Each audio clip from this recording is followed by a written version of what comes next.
तो कहानी की शुरुआत 1945 के समय से होती है। ये समय सेकेंड वर्ल्ड वॉर के खत्म होने वाला समय था। यहाँ हम एक जापानी फाइटर प्लेन देखते हैं जिसे कोइची नाम का पायलट उड़ा रहा था। इस प्लेन में अचानक से कोई खराबी आ जाती है, इसलिए कोइची एक आइलैंड पर प्लेन को लैंड करता है। दरअसल इस आइलैंड पर रिपेयर बेस था जहाँ सभी प्लान्स को सुधारा जाता था।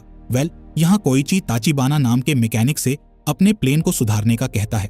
जब ताचिबाना प्लेन को चेक करता है तो उसे पता चलता है कि प्लेन में कोई खराबी नहीं है, जिससे वो समझ जाता है कि कोइची ने अपने आखिरी मिशन को ना करने के लिए प्लेन के खराब होने का बहाना बनाया है। इसलिए ताचिबाना कोइची के पास जाता है और उससे कहता है कि मैं जानता हूँ कि तुमने मिशन ना करने के लिए प्लेन के खराब होने का बहाना बनाया है। दरअसल कोइची को जो मिशन दिया गया था उसमें उसकी जान जाने वाली थी, इसलिए उसने मिशन को छोड़ने का डिसीजन लिया था।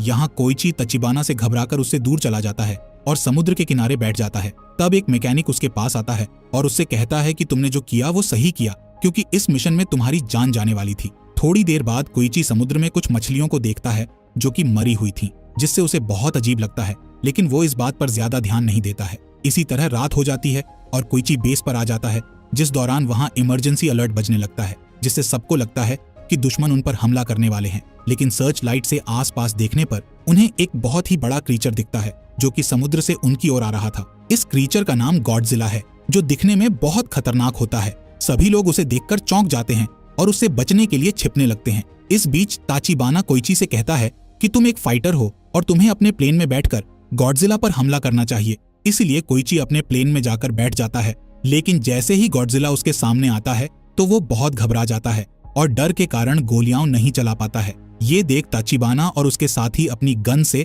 गॉडजिला पर शूट करने लगते हैं, जिससे गॉडजिला को बहुत गुस्सा आ जाता है और वो अपने सामने आने वाले सभी लोगों को मारकर फेंकने लगता है। साथ ही वो कुछ लोगों को खा भी जाता है, जिसके बाद गॉडजिला पूरे बेस को तबाह कर देता है। इधर कोइची डर के कारण प्लेन में ही बैठा हुआ था। तभी गॉडजिला उसके प्लेन को उठाने के लिए आगे बढ़ता है। ये देख कोइची जल्दी से प्लेन से बाहर कूद जाता है और गॉडजिला प्लेन को उठाकर फेंक देता है, जिससे एक ब्लास्ट हो जाता है और कोइची बेहोश हो जाता है। अगली सुबह जब कोइची को होश आता है तो वो देखता है कि उसके सभी साथी मर गए हैं, पर ताचिबाना किसी तरह बच गया था और सभी को बॉडीज को एक जगह पर लाकर रख रहा था। जब ताचिबाना कोइची को देखता है तो वो उस पर बहुत गुस्सा होता है और उससे कहता है कि अगर तुम गॉडजिला पर हमला करते तो हमारे साथियों की जान बच सकती थी। इससे कोइची को बहुत दुख होता है। अब वॉर खत्म हो जाता है और सभी सैनिक अपने अपने घर निकल जाते हैं। साथ ही कोइची भी अपने घर आ जाता है, जहां वो देखता है कि वॉर के कारण सब कुछ तबाह हो गया है और उसका घर भी पूरा टूट गया है। तभी उसकी पड़ोसी सुमिको उसे देखती है और उससे कहती है कि आखिर तुम वॉर में बच कैसे गए? जरूर तुम अपनी जान बचाने के लिए छिप गए होगे। इसके बाद सुमिको दुखी होते हुए कोइची को बताती है कि एक ब्लास्ट में तुम्हारे पेरेंट्स और मेरे सभी बच्चे मारे गए। अपने पेरेंट्स के मरने की खबर सुनकर कोइची पूरी तरह टूट जाता है और बहुत दुखी हो जाता है। कुछ दिनों बाद हम कोइची को बाजार में देखते हैं, जहां पुलिस कंबल चुराने वाली एक लड़की का पीछा कर रही होती है। इस लड़की के पास एक छोटी बच्ची भी थी। तभी कोइची उस लड़की के सामने आ जाता है। तब वो लड़की कोइची को अपनी बच्ची देकर वहां से भाग जाती है। इसके बाद कोइची उस बच्ची को लेकर वहां से जाने लगता है, जिस दौरान वो लड़की कोइची के पास आ जाती है, जिसे देख कोइची उसका नाम पूछता है, जिस पर वो लड़की अपना नाम नोरिको बताती है। अब कोइची वहां से जाने लगता है। तब नोरिको कोइची के पीछे पीछे उसके घर तक आ जाती है और आज रात उसके घर पर रहने का कहती है। यहाँ नोरिको बताती है कि मेरी शादी नहीं हुई है और ये बच्ची मेरी नहीं है। दरअसल इस बच्ची की माँ ब्लास्ट के दौरान मारी गई और उसने मरने से पहले मुझे अपनी बच्ची को सौंप दिया, इसलिए मैंने इसे पालने का डिसीजन लिया, क्योंकि मैं एक अनाथ हूँ और मैं इस बच्ची का दर्द समझ सकती हूँ।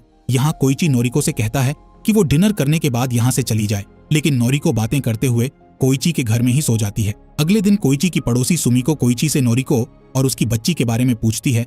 तब कोइची उसे सारी बात बताता है, जिससे सुमिको को उस बच्ची के ऊपर दया आ जाती है। इसलिए वो उस बच्ची की देखभाल करने के लिए नोरिको की मदद करना शुरू कर देती है। यहाँ तक कि वो कोइची को चावल से भरा हुआ एक बैग देती है ताकि वो उस बच्ची को ठीक से खाना खिला सके। इसी तरह 1 साल गुजर जाता है।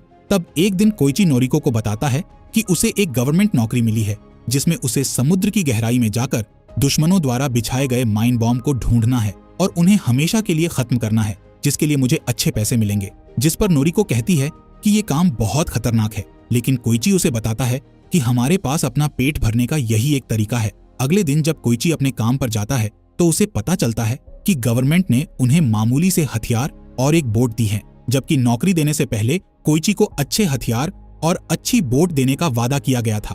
यहाँ कोइची की मुलाकात डॉक्टर केंजी से होती है, जो कि नावी साइंटिस्ट रह चुके हैं और अभी इस मिशन को लीड कर रहे होते हैं। इसके अलावा यहाँ कैप्टन सेजी और शीरो भी थे, जो कि कोइची की तरह वॉर में जिंदा बच गए थे। इसके बाद सभी बोट लेकर समुद्र के बीच आ जाते हैं, जहाँ सेजी कोइची को काम के बारे में सारी बातें समझाता है। इस बीच उन्हें एक माइन बॉम्ब दिखाई देता है, इसीलिए सेजी उस पर शूट करने लगता है, लेकिन उससे ठीक से निशाना नहीं लग पाता है। तब कोइची उससे गन लेता है और निशाना लगाकर उस माइन बॉम्ब पर शूट करके उसे ब्लास्ट कर देता है, जिससे सभी खुश हो जाते हैं। इसके बाद हम रात में कोइची को उसके घर में सोता हुआ देखते हैं, जिस दौरान उसे एक सपना आता है जिसमें उसे घर के बाहर किसी के चीखने की आवाज सुनाई देती है।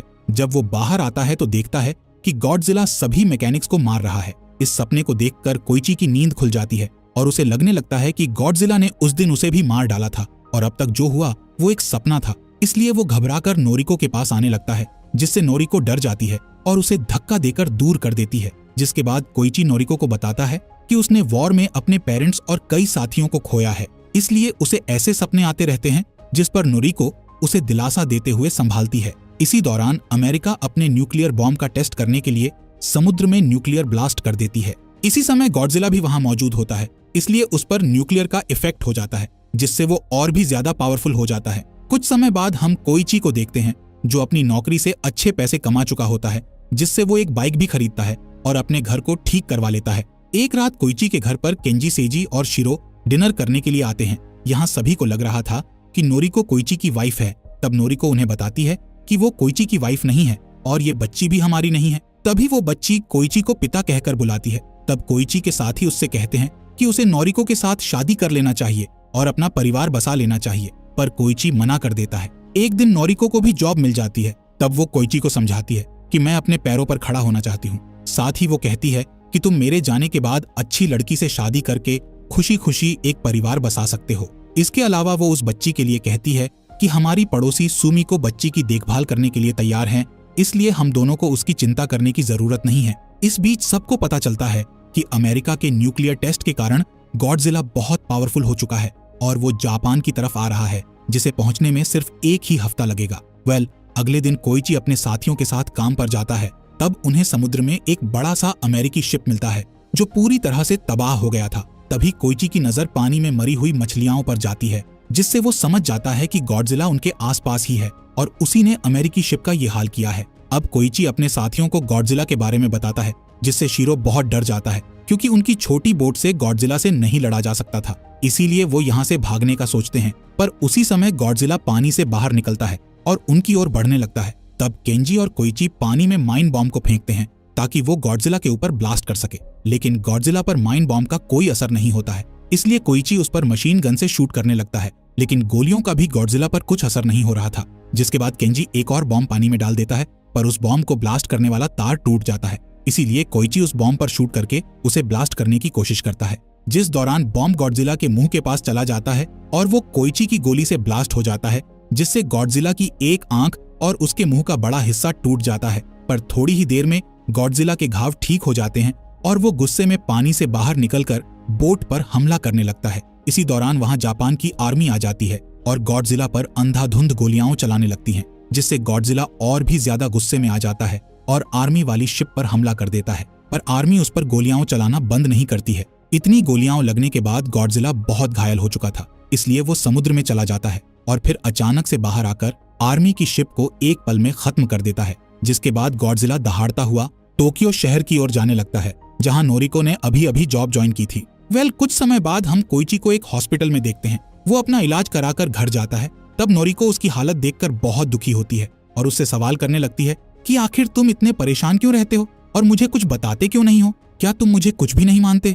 तब कोइची नोरिको को मरे हुए मैकेनिक्स की तस्वीरें बताता है और कहता है कि ये सब मेरी वजह से मरे हैं। अगर मैं उस दिन गॉडजिला को मार देता तो मैं इनकी जान बचा सकता था। कोइची की बातें सुनकर नोरिको उसे समझाती है कि इसमें तुम्हारी कोई गलती नहीं है, आखिर तुम भी एक इंसान हो और तुम्हारा डरना जायज है। अगले दिन गॉडजिला टोक्यो शहर के पास पहुंच जाता है, जहां आर्मी शिप उसे रोकने के लिए उस पर हमला करने लगती है, पर गॉडजिला पर कोई असर नहीं हो रहा था। यहाँ कोइची घर में होता है। तब उसे रेडियो से पता चलता है कि गॉडजिला टोक्यो शहर की ओर बढ़ रहा है, इसलिए कोइची को नोरिको की चिंता होने लगती है। दूसरी ओर गॉडजिला टोक्यो पहुंच जाता है और तबाही मचाने लगता है। इसी बीच उसे एक ट्रेन दिखाई देती है, जिसे वो उठाकर तोड़ने लगता है, इसी ट्रेन में नोरिको भी होती है, जो कि अपनी जान बचाने के लिए पानी में कूद जाती है। वहीं गॉडजिला अपने सामने आ रही हर चीज को तबाह करने लगता है। इसी बीच कुछ न्यूज रिपोर्टर एक छत पर खड़े होकर गॉडजिला की फोटो निकाल रहे होते हैं। तब गॉडजिला उनके पास आकर उस बिल्डिंग को भी तबाह कर देता है,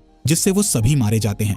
इधर कोइची टोक्यो आ जाता है और नोरिको को ढूंढकर उसे अपने साथ ले जाने लगता है। इसके बाद वहां आर्मी आ जाती है और टैंक से उस पर हमला करने लगती है। लेकिन गॉडजिला पर कोई असर नहीं हो रहा था, बल्कि अब गॉडजिला के चमकते हुए पंख बाहर निकलने लगते हैं, जिसके बाद गॉडजिला के मुंह से न्यूक्लियर लाइट्स बाहर आने लगती हैं, जिससे शहर में एक न्यूक्लियर ब्लास्ट हो जाता है और शहर का अधिकतर हिस्सा तबाह हो जाता है। इसी बीच गॉडजिला अपने मुंह से न्यूक्लियर की एक लहर नोरिको की ओर फेंक देता है। इसलिए नोरिको जल्दी से कोइची को धक्का देकर दूर कर देती है और खुद उस लहर की चपेट में आकर मर जाती है, जिससे कोइची अपने घुटनों पर गिर जाता है और नोरिको की मौत से बहुत दुखी होता है। इसके बाद गॉडजिला वहां से जाने लगता है।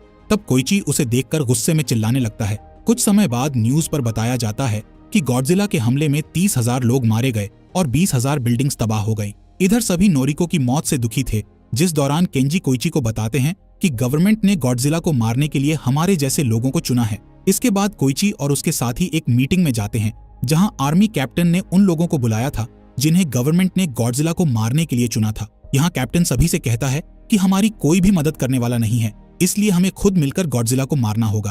तभी केंजी अपना प्लान बताते हुए कहता है कि हमें समुद्र के सबसे गहरे हिस्से के ऊपर गॉडजिला को बुलाना होगा और उसके शरीर के अलग अलग पार्ट्स पर गैस सिलेंडर्स बांधने होंगे, ताकि वो पानी से ऊपर ना आ पाए और हमेशा के लिए समुद्र की गहराई में चला जाए। यानी कि गॉडजिला को 1500 मीटर की गहराई तक डुबा दिया जाएगा, जिससे उसकी मौत हो सकती है। तब कोइची उससे पूछता है कि क्या ये प्लान गॉडजिला को सच में मार देगा, जिस पर केंजी कहता है कि मैं इसकी गारंटी नहीं दे सकता, लेकिन मेरे पास एक दूसरा प्लान भी है। केंजी अपना दूसरा प्लान बताते हुए कहता है कि जब सिलेंडर्स गॉडजिला को गहराई में ले जाएंगे, तब सिलेंडर से बड़े बड़े बलून्स बाहर आने लगेंगे, जिससे गॉडजिला गहराई में जाने के बाद अचानक ऊपर आने लगेगा और वो पानी का प्रेशर बर्दाश्त नहीं कर पाएगा। तभी हम उस पर बॉम्ब से अटैक कर देंगे, जिससे उसकी मौत हो जाएगी। केंजी का ये प्लान बहुत से लोगों को अच्छा नहीं लगता है, इसलिए वो वहां से चले जाते हैं। लेकिन ज्यादातर लोग उसके इस प्लान में साथ देना चाहते हैं, क्योंकि वो अपने देश को बचाने के लिए एक साथ काम करना चाहते हैं। अब कोइची और उसके तीनों साथी एक बार में बैठे होते हैं, जहां केंजी अपने साथियों को बताता है कि हम गॉडजिला को अपने ट्रैप में फंसाने के लिए उसकी दहाड़ वाली रिकॉर्डिंग चलाएंगे, जिसे सुनकर वो टोक्यो शहर में आ जाएगा और हम उसे अपने ट्रैप में फंसाना शुरू कर देंगे। तभी कोइची कहता है कि मुझे एक फाइटर प्लेन चाहिए, ताकि जब गॉडजिला शहर में आए तो मैं उसके ऊपर अटैक करके उसका ध्यान तुम लोगों से दूर कर सकूं। तब केंजी बताता है कि उसके पास एक फाइटर प्लेन है, लेकिन उसे ठीक करने के लिए किसी मैकेनिक की जरूरत है। ये सुन कोइची को तचिबाना का ख्याल आता है, इसलिए वो उसे ढूंढने का सोचता है, लेकिन उसे तचिबाना का एड्रेस नहीं मिलता है। इसलिए वो हर एड्रेस पर लाटर भेजना शुरू कर देता है, ताकि किसी तरह तचिबाना तक लाटर पहुंच जाए। एक दिन कोइची पर अचानक से कोई हमला कर देता है, जिससे वो बेहोश हो जाता है। जब उसे होश आता है तो उसके सामने तचिबाना होता है। दरअसल तचिबाना ने ही कोइची पर हमला करके उसे बेहोश किया था और अपने साथ घर ले आया था। यहाँ तचिबाना कोइची के भेजे हुए लेटर्स से गुस्सा होता है, क्योंकि कोइची ने लेटर्स में लिखा था कि आइलैंड पर जितने लोग मरे थे उसका जिम्मेदार तचिबाना है। दरअसल कोइची ने इस तरह के लेटर्स इसलिए लिखे थे ताकि तचिबाना को गुस्सा आ जाए और वो उसे ढूंढते हुए उसके पास पहुंच जाए। खैर, यहाँ कोइची तचिबाना से गॉडजिला को जान से मारने का प्लान बताता है और कहता है कि मैं अपनी गलती सुधारना चाहता हूँ और गॉडजिला को मारकर हम देश में रहने वाले सभी लोगों की जान बचा सकते हैं। ये सुनकर तचिबाना उसकी हेल्प करने के लिए मान जाता है, जिसके बाद सभी लोग गॉडजिला को मारने वाले मिशन की तैयारी करने लगते हैं। तब केंजी सभी लोगों को अपने परिवार के साथ एक रात बिताने का कहता है, क्योंकि इस मिशन में उनकी जान भी जा सकती है। यहाँ केंजी और सेजी शिरो से मिशन पर न आने का कहते हैं, क्योंकि वो पहले से ही घायल होता है, लेकिन शिरो मिशन पर जाने के लिए जिद करने लगता है। इस बीच ताचिबाना प्लेन को सही करने का काम कर रहा होता है। वहीं कोइची अपने घर पर होता है। तब उसकी बच्ची उसे एक पेंटिंग देती है, जिसमें उसने कोइची और नोरिको को बनाया होता है। पेंटिंग देने के बाद वो बच्ची रोने लगती है और कोइची से कहती है कि उसे नोरिको की याद आ रही है। ये सुन कोइची भी उदास हो जाता है, जिसके बाद वो बच्ची को सुला देता है और उसके पास एक लैटर रखकर घर से निकल जाता है। अगली सुबह जब बच्ची उठती है तो वो लेटर सुमिको को दे देती है। लेटर खोलने पर सुमिको को कुछ पैसे मिलते हैं और उस लेटर में लिखा होता है कि तुम्हें बच्ची का ध्यान रखना है, जिससे सुमिको समझ जाती है कि कोइची ऐसे मिशन पर गया है जहां से जिंदा वापस लौटने के बहुत कम चांस है।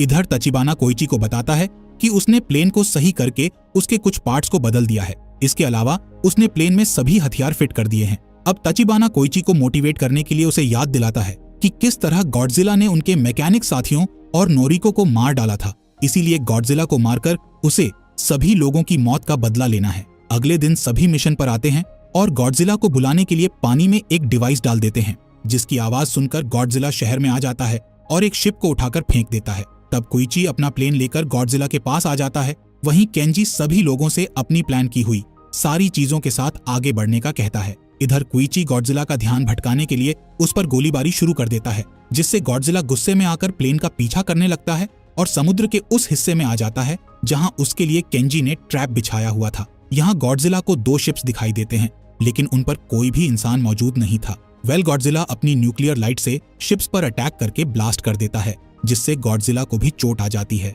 इसी बीच केंजी अपने प्लान के मुताबिक लोगों के साथ मिलकर सिलेंडर्स को पानी में डालने लगता है और केबल की मदद से वो गॉडजिला की बॉडी में सिलेंडर्स बांधने लगते हैं।